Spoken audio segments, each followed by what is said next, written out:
HTC has taken a beating over the past couple of smartphone generations despite releasing some of its best devices ever. No one really expects a return to the glory days of the Taiwanese company at this point. Instead, the job of the next flagship is going to be to at least stabilize things and solidify HTC's position as a phone maker that's still relevant in 2018. Let's take a look at what we know so far about the next big thing from HTC.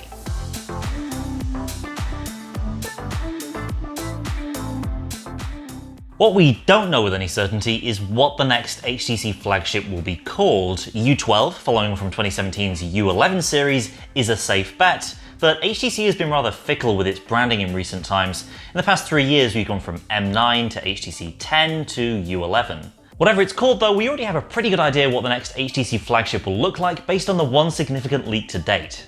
Images brought to light by Evan Blass show what is apparently the U12, codenamed HTC Imagine, being shown at a 5G industry event in Taiwan. We can't see a whole lot of the phone thanks to the speed test app taking up most of the screen and some strategically placed gaffer tape on the top bezel. However, it looks like curved glass and a relatively large 18:9 display are on the cards, together with software bearing some similarity to the U11 Plus. Superficially, it doesn't look quite as chunky as the U11 Plus, so it's possible it won't pack in quite as enormous a battery as that phone.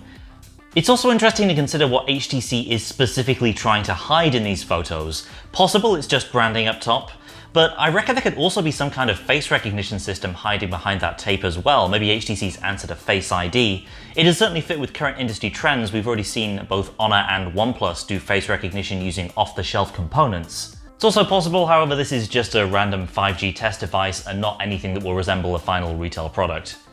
The only other U12 image out there right now comes from the site Suggest Phone and basically shows us almost nothing of interest. The screen is blacked out and it's hard to get any real feel for the design at all. All we have is a black rectangle with buttons on the right edge.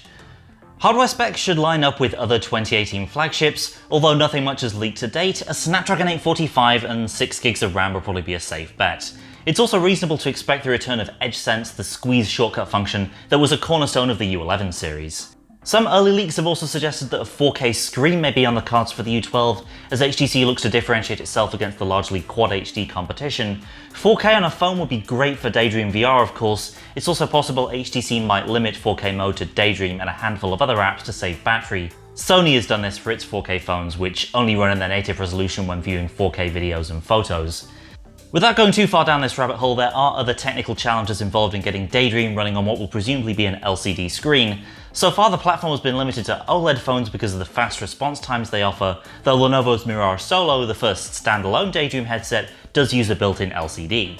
In any case, if the U12 does go 4K, it'll be up to HTC to convey why we should care, beyond just the bragging rights. It won't be an easy sell, and HTC does not have the best track record with marketing. We also know the U12 will be the first HTC flagship in years to adopt dual cameras, thanks to hints dropped by company president Jialin Zhang last year. Zhang promised a noteworthy return to dual cameras in 2018, but added that as of November, HTC still needed to figure out the best way to make this feature stand out. HTC is no stranger to dual cameras, having first attempted the feature on the M8 back in 2014, before all but abandoning it the next year. That should tell you everything you need to know about how well that feature worked back then. Anyway, the HTC U11 was one of the few Android phones of last year to really rival Google's Pixels in terms of photo quality, so hopefully they can build on that with whatever dual camera trickery is brought to the table with the new model. The one thing we can say for sure is that it won't be an easy year for HTC, but I think there's enough interesting stuff going on with the U12 that should make it a worthy competitor to the other flagships of this year. Stick with us on AndroidCentral.com for more on the next HTC flagship as we get it, and subscribe here on YouTube for the full hands-on scoop when it lands. Thanks for watching, and I'll see you next time.